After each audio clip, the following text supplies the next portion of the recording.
Brad, we thought the Cubbies were going to be the real litmus test for the Giants, and it turned out that it is the streaking Minnesota Twins, winners of 7 or 8 in a row or something like that.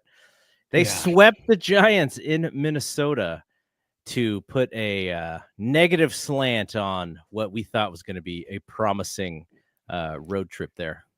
I didn't want to jinx it on the last show, but I kind of felt that one coming. That's one of those weird, American League team you don't see very often. You only see them once a year now with the new schedule. Go up into Minnesota. It's still kind of chilly. Lots of travel going from Chicago to Minnesota. Even though you had an off day, it was just one of those weird ones. But you know what? They get swept. And in 3 games, they lose by a total of 4 runs. So, I mean, it's not like they were blown out or anything. They're in every game.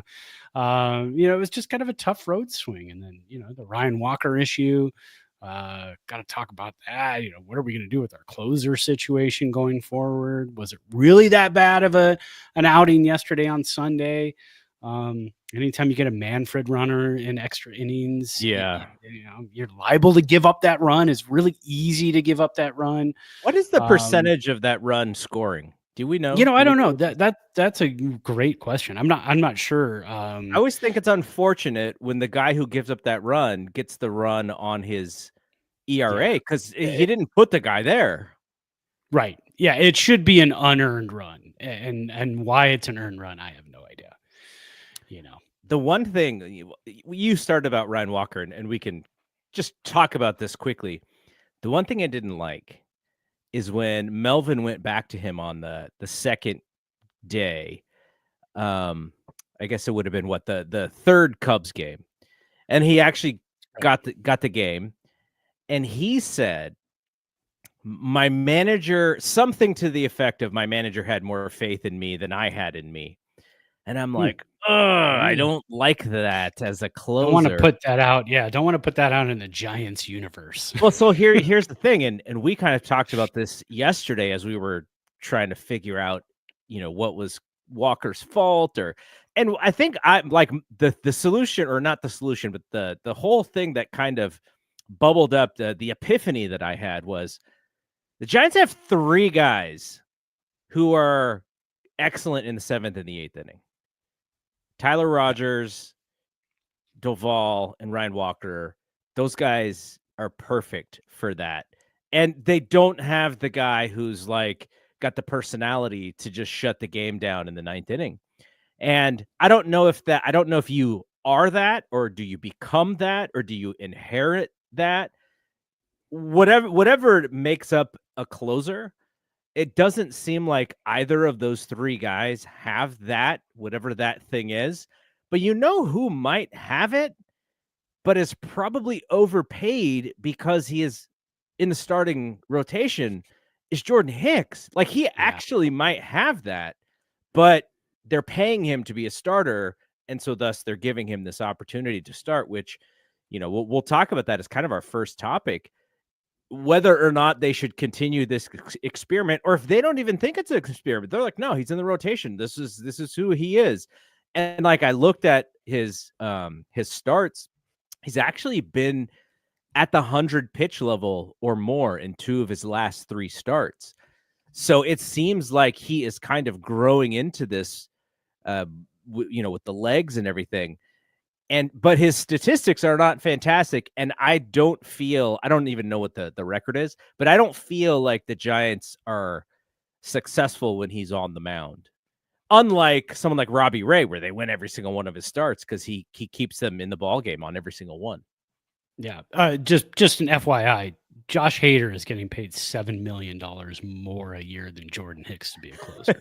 so you can make him a closer. Well, I guess arguments there, but well, I guess I would say for a guy who has not done it before, he's getting paid to start. And if you pay him to be the closer, he has to prove it. He could be like those other guys being in the 7th and the 8th inning. But I do wonder if you go maybe he's just a closer, like not even a long reliever. Maybe he's just the closer. He throws the hardest on the team, and his sinker dives off the TV. But when I was in high school, I was messing around with finger pressure on pitches and stuff, and like I had to pitch a decent amount when I was a senior, not overpowering in any way. But I was like, "Hey, you think I should put a little sink on the fastball?" Because I'm throwing a lot of pitches and I have to strike guys out to get, and he's like, "No, because your defense sucks. Get the strikeouts. They're going to hit the ball on the ground, and the defense is not going to pick it up." And so every time I think about Jordan Hicks, that's kind of in my mind, which is he has electric stuff, but at the same time, he's a sinker baller. And so what he's getting killed on is ground balls that have eyes. Like that kills him. It's just some of it is luck. And if the fielding independent pitching statistic is kind of good for this. If this is your argument, which is, no one's hitting this dude over the fence. They're not raking him. They're not pissing on his fastball. They're not driving him everywhere. What they're doing is they're trying to make contact, and the ball has eyes when they're hitting it, and he throws it hard, so they may hit it. Even if they don't hit it solid, it may have some steam on it. But like you saw his most recent start, and it was like, oh yeah, 2 feet away from the second baseman, about a foot and a half away from Adamas's backhand, in between the hole between third and short. Like that's where all those balls were going. So the argument for Jordan Hicks to stay in the rotation is like, some of that stuff may even out. His stuff is too good to not at least try it. And then the argument on the opposite side is, well, what happens when he pitches? Do the Giants win or lose? So it's an interesting argument. Where are you on this Jordan Hicks argument? I mean, when you say when he pitches, do the Giants win or lose? I mean, if you sometimes with this offense, if you give up 3 runs and you're a pitcher, and most other teams are going to do all right, but the Giants are, score 2 runs here, next game 1 run, next game 8 runs, then go back to scoring 1 run, 2 runs, 3 runs. So that's a tough argument. This offense is so schizophrenic. I don't even know where to go with that one. But when you look at his FIP, and you were talking about FIP, his FIP right now is 3.18 right now, and that's below his career average. So his FIP looks pretty good. And just I think most people know what that is if they listen to us, but just in case, take out everything out of the pitcher's control. FIP is all about strikeouts, walks, home runs, hit by pitch, all of those things that is in the pitcher's control. So it, base hits wherever the defense lies, like that's kind of out of the pitcher's control. And so that's where that stat comes from. So what that stat is trying to say is, if all things were created equal, how should he deal? And his FIP is like almost 2 runs lower than his actual ERA, which should tell you that he may not be pitching as bad as his numbers say. Yeah, and the opposite. If his FIP was 3.18, but his ERA was 1.75, then you could expect that to even out. There's some luck on his side when the ball gets put in play. So right now there's no luck on his side. And it's a tough one. And he does have 33 career saves. He was fighting for the closer spot with the Cardinals, back pre-COVID and then right after COVID. So him as a closer is not completely out of the question. Does he want that job? I don't know. But like you said, he's got the attitude for it. Does Landon Roop have the attitude for it? I don't think so. But with Jordan Hicks, I You was know who going, might, but he's too valuable is yeah, Harrison. Harrison could be a nasty closer, but He's yeah, got that bulldog mentality. you don't want to shorten that guy up. I No, mean, we're no. trying to lengthen him out right now because of Yeah. Jordan Hicks and because of Landon Roop. So it's tough. I mean, it's a tough situation. I was ready to, the other day I texted our Giants group and I said, this this could be it for Jordan Hicks in the rotation.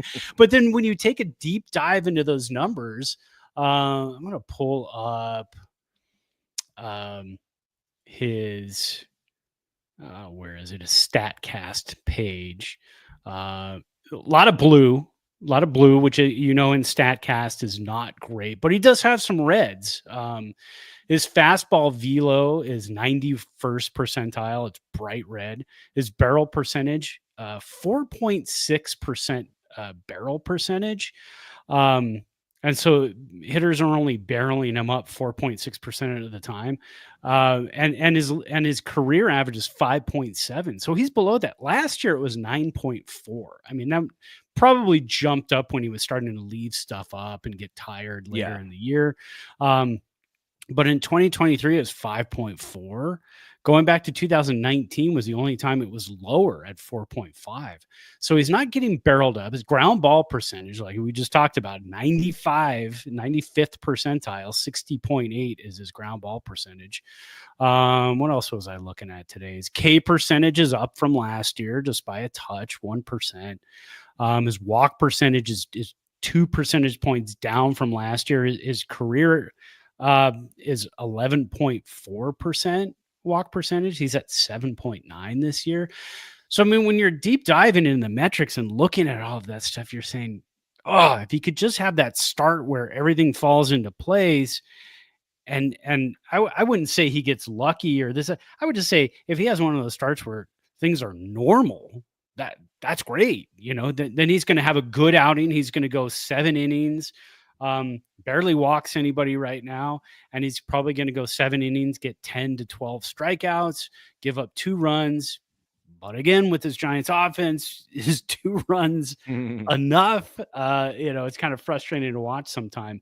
But I say if anybody's going to lose their spot in the pitching rotation, it's going to be Roop. But that's for another podcast. That's for another time because these guys, I have a feeling, are going to continue to get the starts. Now they're starting to already tinker with the batting order, and we'll talk about that later because today is the first real tinker of the batting order that we've seen other than Yaz going to the leadoff spot. And who came out of the leadoff spot? Who was in the leadoff spot early in the season? They pulled him out. I think it was Wade. Yeah, it was Lamont Wade Jr. And they yanked him out of the leadoff spot, and it's been Yaz and Elliot Ramos pretty much most of the time. But going back to Jordan Hicks, I want to see him continue to get the starts. I want to see him continue to attack the zone like he's been doing. I mean, this is his biggest attack the zone season he's had in a while. So we just need to see the results. And I don't think you can blame his current 5+ ERA on him at the moment, looking at all the metrics. The metrics are probably going to look pretty good on him because he's going to get strikeouts and he's going to get bad contact in some ways. Now the walks are what also haven't been great for him, but we're not going to do the Roop thing. But I did want to mention you can, this is statistics in general. You can kind of look at the Roop stuff and have your own thoughts on whether or not a lot of this is his fault or the Giants. Now, you had those 2 starts in Minnesota. Even Webb kind of got screwed there because he pitched so well, and then Elio gets picked off at third. Elio had a great week. There was one play where he gets picked off at third, and he said he doesn't remember that ever happening to him in his entire baseball career, going all the way back to high school. And he had one get dizzy pop up in Chicago because of the windiness of Chicago, but otherwise he had such a fantastic week. Roop gets the lead out of all the out of the entire week. He's the one guy who gets the lead. I Yeah, think they're give that to Webb. Give that to Webb, right? right. I think they're up 3-0 and 4-2, and Yeah. that's what he can't hold. And that's where now maybe because maybe Birdsong, because he's a young guy as well, or Harrison, he's a young guy as well. That's not maybe what they will do well yet in their early careers, but someone like Verlander or Robbie Ray or Webb, like you give those guys that lead and they're putting that thing in their back pocket and they're taking it all the Yeah. way to the 8th But and 9th inning. But what about Birdsong in that type of situation? Because that's where he's come in so far this season. He's come in to bridge the gap in like 2 or 3 innings Yeah. with a lead, and he's been attacking the zone. So I think if you give him that 3-0 lead yesterday, I think it turns out differently because I think he understands I got to keep this lead because I got to get to the bullpen. And I know Roop understands that, but it just kind of seemed like if the curveball's not working, he's kind of dead in the water, and that's rough to watch sometimes. Yeah, no. Birdsong does attack, but sometimes these young guys do get caught with their hand in the cookie jar sometimes when things are going really well, and then they start, they start just trying to strike everybody out and stuff. But I would if it was up to me, and I'm not Bob Melvin, I would substitute Birdsong for Roop right now. But they look, Roop in their minds, Roop earned it out of spring training, so they're going to give him a shot. Sure. And look, I like Harrison better than Roop too, at least this version of Harrison. But again, what happened in spring training and what you promised these guys, they are handling it in that way, and you don't want Roop to come out of this thinking like, man, this organization is kind of messing with me. So it's a good problem to have, though. You got 3 young arms that the Giants really value, all on the big league roster, and you can kind of figure out what you want to do with them this year. They can sort of pave their own way, and maybe in 3 years, this is like, your 2, 3, 4 in the rotation, and that's what. As much as we want to win every game this year, and the Giants are still 24-17, they're still only 3 games behind the Dodgers. They're right in the thick of things, even after losing 3 in a row to Minnesota. What Buster and Friends, remember that show, Buster and Friends? Yeah. What Buster and company are doing is they are also looking ahead a couple years. We got Logan Webb dialed in, and he's going to be the ace. And now who do you put behind him? Verlander and Robbie Ray in 3 years, 2 or 3 years, they may not be, in the same spots as they are today. So it's a good problem to have. And I actually like that we can have a conversation about this. And then you add Hicks, who's also fairly young, into this mix. And you're just figuring things out. They will figure it out, and guys will get hurt. Other guys will have to come up. You may make a trade. Harrison or Birdsong may just become like a super valuable trade piece, or you just keep them because in 2 years when they fully develop, they're going to be lights out. At least that's the hope. So that there's a lot of things for Buster Posey's rookie year in this baseball ops position with his GM and with all of his baseball people surrounding him. It's like, yeah, this is why you're here, buddy. Like, you got to make these tough decisions. I've got a question for you though, because Landon Roop has 8 starts now. So 2 more starts, and you're virtually a third through the season of starts, a little bit under a third, because some pitchers can get 33, 35 starts depending on, health. But again, he's never been a full-time starter in the bigs before. So is he even going to get 30 starts? I don't know. So do you cut him off at the 10 start mark? I mean, if he has 2 more starts like he had yesterday, at that point, do you say, hey, you've had 10 starts, you were only probably going to get 25 max this season. That's only 15 more starts. We're going to plug somebody else in for a couple of starts and see what we can get. Because then maybe you've got Landon Roop at the end of the season who's fresh. Maybe he's coming out of the bullpen, and then you can get him some spot starts later in the season. Do you then say, let's get Birdsong in there and have him start 2 games and see where we go from there? I kind of like I'm looking at Roop's game logs here. He in his last so let's put three runs as the cutoff. He's given up 3 runs or less in 3. So 4 out of his 8 starts, he's given up 3 runs or less. In those other 4 starts, he's given up 4, 5, 4, and 4. So this goes back to your talk about the offense. The Giants should be competitive in those starts. And because of the offense, sometimes they're not. Sometimes it's like you give up 2 runs and it's like adios muchachos. But to give Roop a little bit of credit, theoretically, you give up 3 runs or less and you're competing and you're giving your team a chance. So half of his starts are doing that. In this scenario with this offense, maybe you need to just be better. So I think I don't think they're going to take Roop out of the rotation unless he gives them a reason, which is 2 or 3 starts in a row where he just doesn't have it.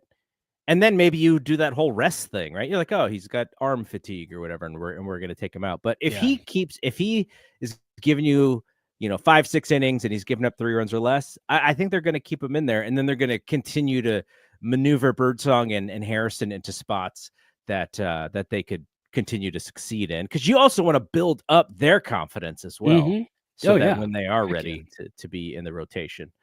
Let's use this as a transition to the next topic, which is Lamont Wade. So Davis asks, our brother Davis said, could batting leadoff help Bailey because his ABs killed me this past weekend?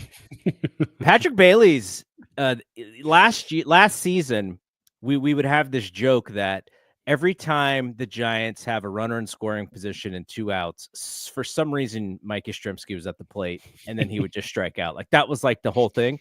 This year it's Bailey, and these ABs are not even all that competitive. And I saw there was one, I think it may have been yesterday. He had count leverage, and it was like, okay, 3-1. And the pitcher was like, you know what? I'm going to throw this pitch right down the middle because this dude can't hit it. And of course he fouled it off. And then I forgot what he did, but I think he popped it up, slammed his bat. I mean, there's been a lot of popping it up, slamming the bat lately. I've noticed he's at the breaking point. Do I want to see him bat leadoff? Never, ever. Is he currently batting? Is he currently batting 9th?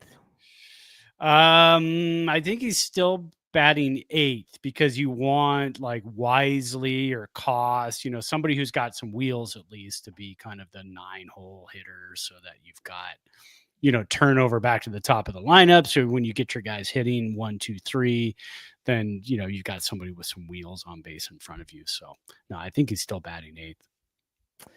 Yeah, that's probably the best spot for him. But it's just like, man, the way that the order turns up when they need a hit, he seems like he's the guy who's always coming up in those spots, and then it's just failure time. So I don't know. Okay, let's talk about Lamont Wade Jr.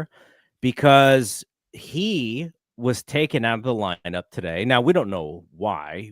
I haven't heard why. I'm sure maybe Melvin had some. I don't know if they do a press conference or whatever before the game, but there may have been some commentary about it.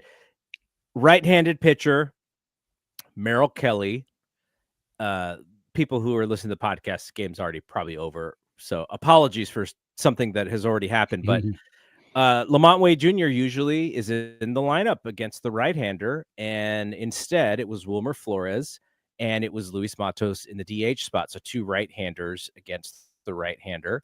And I could see Melvin saying, hey, Matos hit a home run, early in the Chicago series. We got to see what he has. You need to get him some more at bats. And this is just a opportunity with Wade still struggling. Manager speak, trying to turn a negative into a positive. But Lamont Wade Jr. has not like his numbers are almost like not real.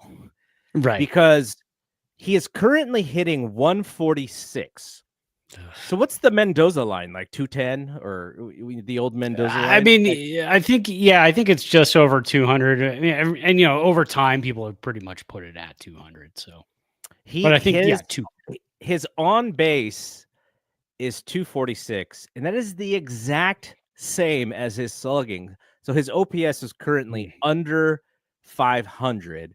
Wow. And I was trying to figure out, okay, so are there any trends? Are there any sort of splits that might be able to give us any sort of look at, maybe there's a sign, maybe he's actually turning. I mean, if you want to look at May, he's hitting 200 and not 125 like in March and April, like I guess, but he's also turned getting it on on. base.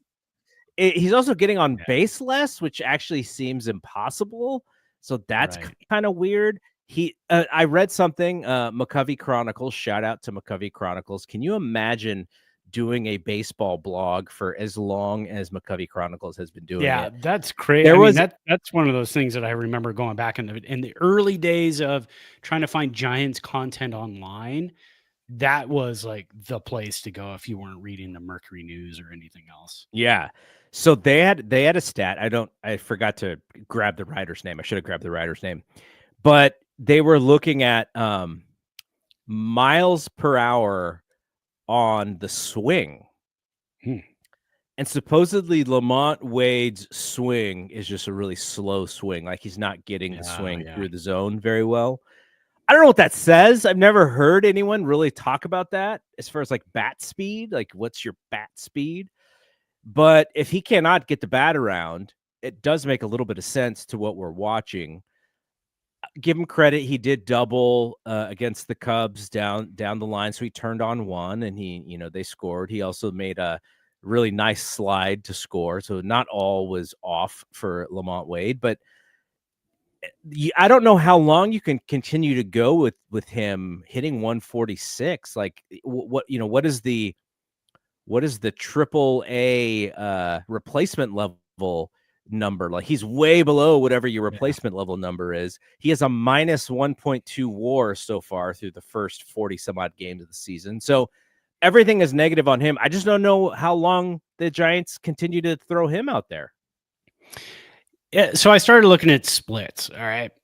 So at this point, you're better off with Wilmer Flores in the lineup to face righties, because split this season, Wilmer Flores has faced righties 104 times, 104 at bats, hitting 260 with 5 home runs and 27 RBIs as a right-hander, OPS plus of 104.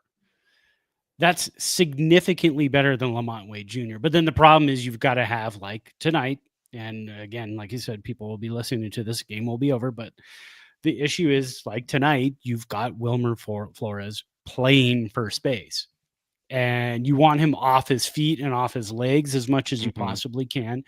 So that's when Jerar Encarnacion comes into play. He's already started his rehab assignment. He can't come back until May 26th. So you're looking at, was that 14 days, 2 weeks from today that we're recording this on Monday. His splits in his career against righties, he's a 220 hitter, but against lefties, he's a 224 hitter, and he's a right-handed batter. All of his home runs have come against righties, all 8 of his career home runs. And his OPS plus against righties is 109. So you've got two options that are much better against righties than a left-handed Lamont Wade Jr. So yeah, when do you make that switch? When do you make that happen? And I know we're not even going to bring up Eldridge at this point because Bryce Eldridge is still in Double-A, still really needs to grasp the first base position. Everything we're hearing is he's getting there. But even the top 100 prospect list was updated and came out today from Major League Baseball. And Eldridge is number 21 on the list. And, on those lists, they always put the expected year of, their entry into Major League Baseball, when they're going to make their impact on the team. And his is still listed at 2026. So that's how far off scouts and everybody think he still is. Mm-hmm. I think we did a prediction we might see him, before September, possibly in August, but that was before, the season even started and we knew what the Giants were going to do. Now they're 7 games over 500 and fighting for a wild card spot. We don't know. Waiver wire pickup, trade, anything can happen before the trade deadline. But yeah, I hate to say it, but it might be time to make that switch and start seeing a lot more Wilmer. And then in 2 weeks, and Encarnacion comes back, then you see a lot of him. I think you just had to give Lamont Wade Jr. a rest, take him out of the lineup. He is scuffling hard. He's still making contact. That's the thing. And he is still walking. He's still getting on base. Not at the monstrous clip he had at the first half of last season.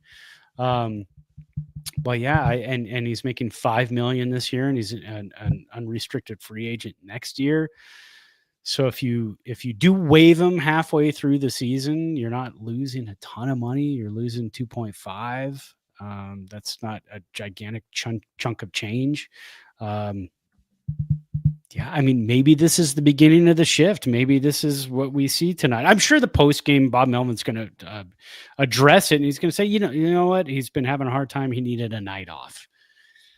A night off against a righty, though, is kind of a red flag. That's one of those things you look at and you go, I get the night off, but unless they're facing, I haven't looked at the pitching matchups over the next couple of days, but if they're facing righties every day for this series against the Diamondbacks, I get it. I can totally see that. But still, I don't know. Tomorrow scheduled Brandon, I don't even know how to pronounce the dude's last name. Fott. Yeah. Pfaadt. Yeah, they pronounce it Fott. That man's last name. Yeah, and he's a right-hander. And then in the third game, Eduardo Rodriguez, who is a left-hander, he is scheduled to start. Left-hander. So, I mean, you could look at it and say, look, if we were going to give him a night off, he was going to get a night off against the left-hander anyways.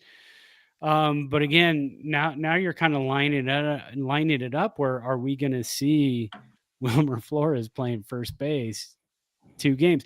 But when does Casey Schmidt come back? So Casey Schmidt could supposedly Schmidt and Tyler Fitzgerald could start their rehab trips tomorrow, possibly. Okay. So we're not going to see Casey Schmidt back probably too much before we see Encarnacion. So, yeah, I mean, I don't know. It's kind of a red flag tonight. Yeah, it's definitely something that I think a lot of fans probably were like, this is interesting, because they're seeing the same things that we are, which is that 146 batting average. And, if we're being honest, I think we root for Lamont Wade and we understand the value of Lamont Wade because he does get on base. And there's like a hope that he could recreate the great season that he had, but he hasn't really. If you want to look into the statistics and the analytics, you can find really good stuff, but it's not like he's been tearing the ball off of the cover, and thus he deserves every opportunity to continue playing or continue getting shots. Yeah. I mean, I looked at because we do like him. I looked at the AAA team. I was like, gosh, do they have any random lefties who can just come out and like play some utility spots? And there's really nobody. That's the thing. That's not Buster's game. So that's the thing too. I was thinking about that and looking at that, and I was like, this is the first big change we've had to the lineup. I mean, Willy Adames is hitting 6th tonight. Dropped him out of the 2-hole. So it's going to go Yaz, and then you go Chapman's hitting 3rd, right? And then you've got Lee hitting 4th, and then Ramos hitting 5th. With 4 home runs. So it's a bizarre lineup tonight. It's a little bit of a different lineup. But you're They have going, the mighty Jake Lamb playing first base for Sacramento, age 34, and he's got yeah, a see, total of he almost has 100 home runs in the big leagues, but yeah, but still, for sack right now, he's hitting a robust 231 with one I home think run. they're So looking he's at got the Wilmer Flores versus Jake Lamb, and they're going, yeah, we'll do fine with Wilmer until Encarnacion gets back. Jake Lamb is but he's in the glass case where you break in case of emergency. I don't think Jake yeah, Lamb is like, plug-in guy for a week or two. yeah, and the other thing about it is they are so dominantly right-handed, and we talked about this before the season even started. Like, we kind of wondered, like, are they watching waiver wire? Are they looking for some overly left-handed teams who have lefties who just really can't get on the field because, that kind of thing? So I kind of wonder, if they have their eye on the trade market for somebody who they could plug in to just be a left-handed hitter, because it also affects their DH situation, because Matos is the DH tonight. He's a right-handed hitter against a right-handed pitcher, and it's not like Matos' splits are off the table or anything. Like, he's not doing fantastically, but he'll run into one every once in a while. So that's what you're hoping for. Well, and that's what I talked about in the preseason, and during exhibition, I was talking about the whole time. The depth of this team, it's going to either, if everybody stays healthy, you're golden. But when guys start going down or not performing, the depth of this team and the depth of this organization is pretty dire. When I was looking through each team and how many players they had in the top 100 prospect list, we were one of like 3 teams that only had one player on the entire top 100 list. So that's pretty grim. The Mariners had 9, Cubs had like 6, Dodgers had 5 or 6. Still, every year the Dodgers have 5 or 6. So yeah, frustrating. Okay, let's actually, we started the show off a little bit on the negative side. Just you're looking at stuff and you're trying to figure out what they're going to do. Let's go positive here. And I was wondering, now this is not certain that the Giants will have a position player make the All-Star team. Last year they had Ramos on the All-Star team. And I was wondering, who's got the best shot this year for the Giants to make the All-Star team, who is not Logan Webb or not a bullpen arm, who is actually somebody who plays every day and is in the lineup and is playing a position that has been few and far between of late for the Giants, but there are a couple guys who might have an opportunity to represent the Giants, the National League All-Stars this year.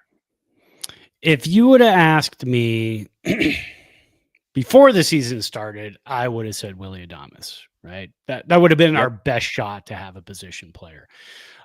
Maybe even Patrick Bailey because of his defense, and if he was hitting, fairly decent, but he's actually, I mean, we're talking about how bad Lamont Wade Jr. is hitting. Patrick Bailey's hitting worse when you look at the OPS and everything else. Yeah, Bailey, like if we just look at OPS, Bailey is hitting Bailey's OPS is 219. Luis Matos is 228. And Casey Schmidt, we like Casey. He doesn't have that many at bats, but he was at 208. So they're even OBP, worse. OBP, yeah. Oh, sorry. OBP. Yeah, not OPS. They are getting on base less than Lamont Wade, who is hitting 145. So that just shows you it's crazy. Matos has 54 at bats. Bailey has 105. Casey Schmidt has 23. So these guys are getting on the field and still getting on base at a worse clip than Lamont Wade, who we are saying is not even really playable today. That's how bad some of these pieces are. Yeah, exactly. And that's the thing is you can have a Patrick Bailey in the lineup doing that because of his defense, but Lamont Wade Jr., he's not a flashy first baseman, doesn't do anything like, over the top fantastic at first base. And again, it is first base, so you're not, looking for him to be anything spectacular. But if he was playing shortstop and hitting 145 with an OPS of 491, then you'd be like, well, he better be a damn good glove if he's in there every day. but you're just in that situation. So again, going back to, position players and all-star game, I'm looking at two guys possibly. And one of them is Elliot Ramos, the return of Elliot Ramos to the all-star game. OPS of 830. He's hitting 278. Oh my God. Over the last couple of weeks, he's hitting like 500. He's leading the team in OPS, by the way. Yeah, leading the team in OPS. Only has 19 runs driven in, but that could change. If they change up the lineup, kind of mix things around a little bit, he might be able to drive in some more runs. He's got 3 stolen bases, 13 walks, 40 strikeouts. It's a lot of strikeouts for 151 at bats, but he is second in the team in doubles behind Jung-Hoo Lee with 10. He does have 7 home runs. And then so if you start to look at those numbers and kind of those raw numbers, there's another guy who's almost right there with him and plays a stellar right field, and that's Yaz. Mm-hmm. Not as many at bats, but he's got an 823 OPS. Yep. 5 home runs, 17 RBIs. He walks, doesn't strike out as much. Stolen 4 bases already this season. Second on the team in walks. Yeah, so that's a guy. If both of those guys punch it up a little bit between now and the end of All-Star voting, I think a manager pick. I think a manager could. Do they even do that anymore? Do they even do the manager picks for the All-Star games? I'm not sure how that works. I think it's mostly voting. But if you're talking about all-star reserves and a manager has to make it, because, guys opt out and they don't go. And if they had to pick a giant rep, like if Webb wasn't the guy and they had to pick a giant rep, I think you can go, if they punch it up a little bit, you can go Yaz or you can go Ramos. Mm-hmm. Yeah, Yaz also leads the team in on-base percentage. So that is a really nice feather in his cap. And, if he was on a Farhan Zaidi team, he's probably getting less at bats and his numbers probably don't look as great. And people will say, but then he would only be hitting righties. You'd be right. But that day in and day out consistency, I believe, is helping him this year. Whereas you play one day, you sit one day, you play 2 games, you sit 3 games, or maybe you pinch hit. That is also hard. And that's what people have been saying is a harder job than most understand, is just not being in there and seeing those reps every day. Well, that was one big thing is Yaz. I mean, his biggest talk, in the offseason was that he it's hard knowing, that he was going to play 5 innings and then get yanked and then not play the next day and then play 5 innings, get yanked and not play the next day. So when you look at his numbers against lefties, he's hitting 200, not fantastic. He only has 30 at bats against lefties this season, but still one of those guys that could punch it up a little bit still. There's there's possibly 2 other players now. Mm-hmm. Matt Chapman's batting average needs to come up a little bit, but he is getting on base because he's got 30 walks. Yeah, a ton. And he leads the team in home runs. So those numbers are great. He just needs to be a little bit more consistent with putting balls in play because he is second on the team in strikeouts, only to 1 Willy Adames. The other person who I kind of have my eye on, and he will have to get hot before the All-Star break. We still got a couple months. That person is Jung-Hoo Lee.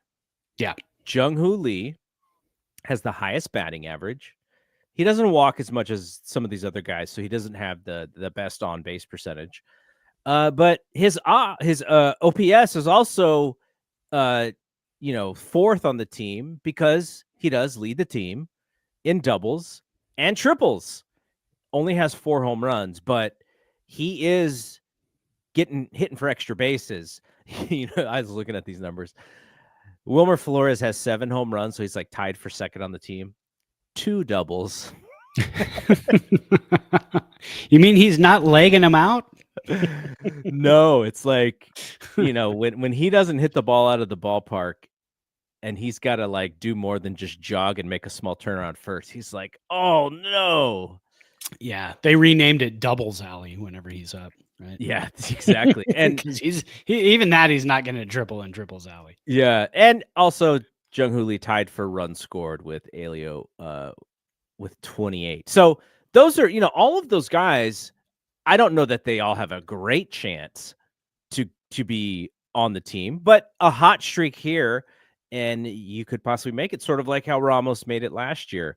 And that thing that you said up top with him possibly making it again, that is the thing that kind of warms my heart, because I was so worried that we were going to come into this season and he was just going to go backwards. And he got off to a slow start, but he was really the one who was making things happen over this last week in a week where they weren't really making a lot of things happen offensively. He was the one person who was actually doing that. So it was good to see.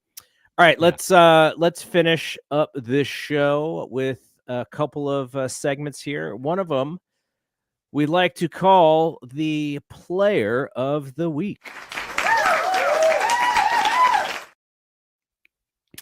We just talked about him. He's hot. He is the offense right now. And Player of the Week this week goes to the great Elliot Ramos. Yeah, it's really fun. When he's on, he is a fun guy to watch. He's like making diving catches out in left field too.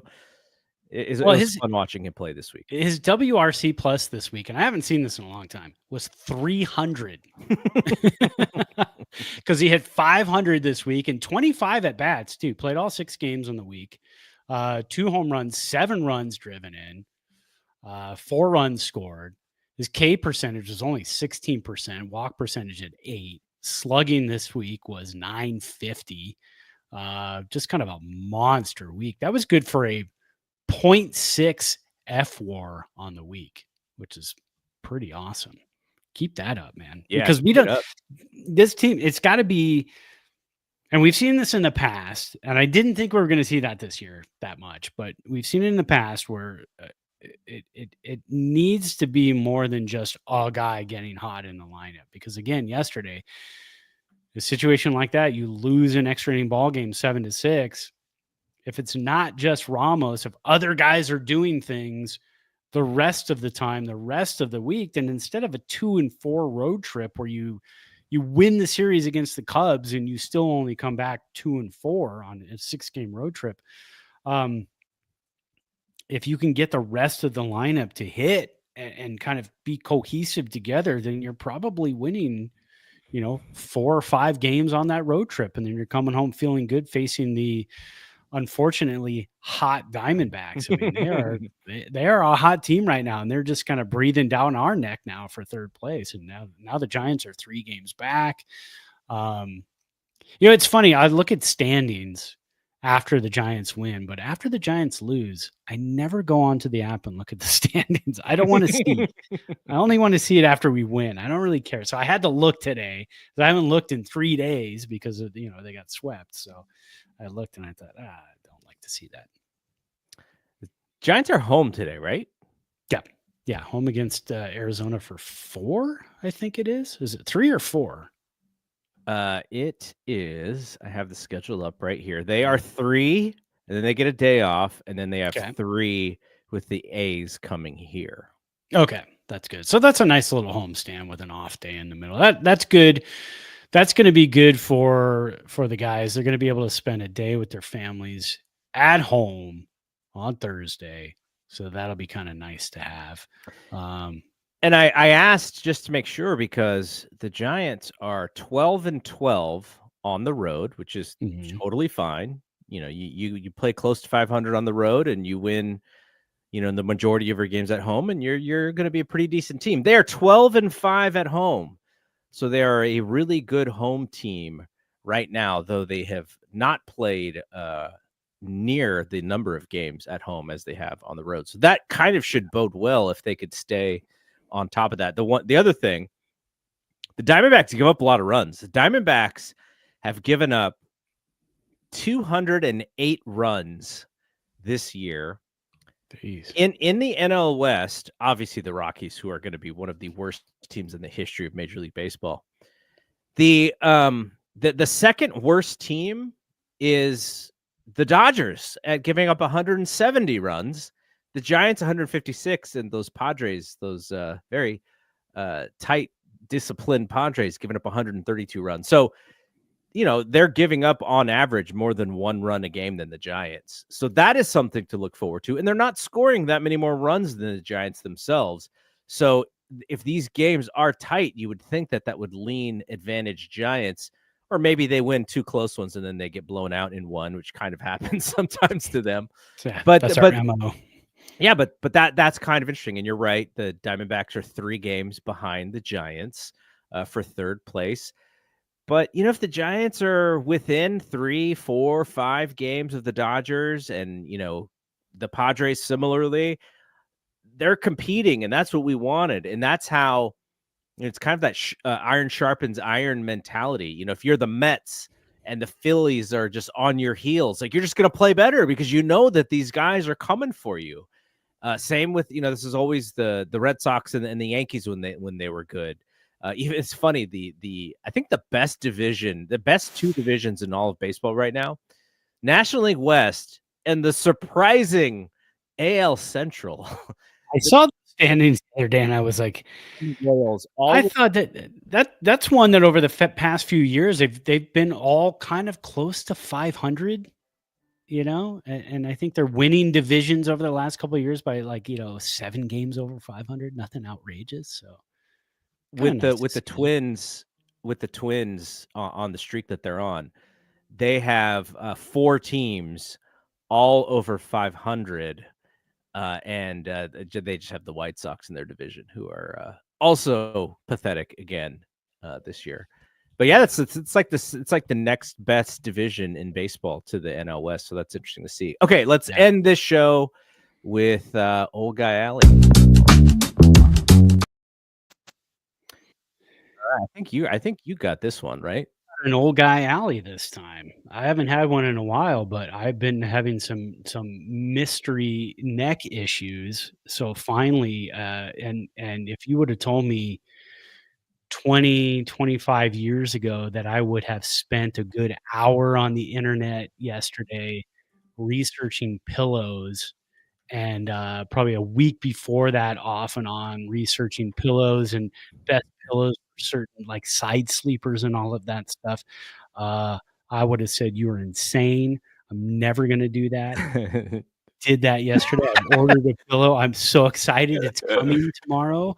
I can't wait. Trying to get rid of this, front of the neck pain, side neck pain. Oh man, all that good stuff. What is it from? Do you know what it's from? I don't know, man. It's from being old and sleeping on a cruddy pillow. That's the thing, is I've never done research on pillows to even know as a side sleeper, what is the best thing for me. Yeah. So I'll just be like, my wife will be like, here's a pillow. And I go, okay, cool. I'll use that pillow. So then I use that pillow for I don't know, 3, 4, 5 months. And then I start to get a neck cramp and I go, well, maybe I'll try a different pillow. And then we have this other pillow and I try it and it's a little bit different, a little bit better. I was doing research yesterday. If you're a side sleeper, you want it to be 5 to 5.5 inches tall. I went and measured my pillows. They're 8 inches tall. And I'm like, maybe that's the problem. So yeah. I have a lot of knowledge about this. And the reason is because, Crystal and I have been almost married for 5 years, but there's a time period 5 before, years so already. Yeah, it's crazy, right? Yeah. And I think in the time that I've known her, she has purchased, I'm going to say 6 or 7 different pillows. Because for her, she's also got a neck thing. She was in a bad car accident when she was younger, so that affects her. She's got really bad turning radius on her neck.